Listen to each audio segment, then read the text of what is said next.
Hello friends, welcome to Creative Medicine. In this lecture, we will learn about. Hello friends, let us now learn some important points about the limp.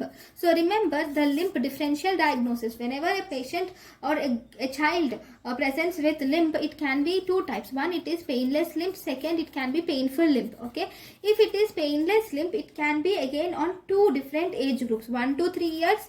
Then we have 4 to 10 years of age. Painless limp in 1 to 3 years of age, always think of congenital dislocation of hip, or it can be due to cerebral palsy, or it can be due to some muscular dystrophies, will also cause painless limp in children between 1 to 3 years of age. And the children between 4 to 10 years of age, if they present with painless limp, this can be due to limb discrepancies, that is one limb is longer whereas the other limb is shorter, that is limb discrepancies, or sometimes polio or even muscular dystrophy can also present with the painless limp in a child.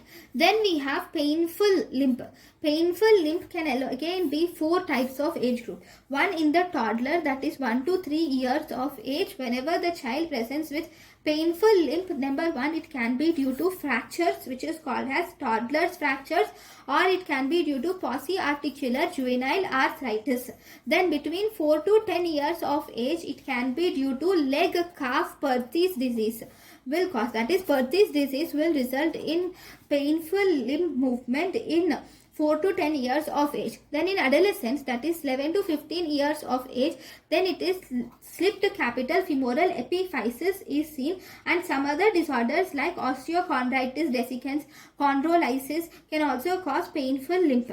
But most important is slipped capital femoral epiphysis. And in all the age groups, in any age group, you can see the septic arthritis, transient synovitis, tubercular arthritis, transient synovitis, osteomyelitis, all these can cause painful limp in the children.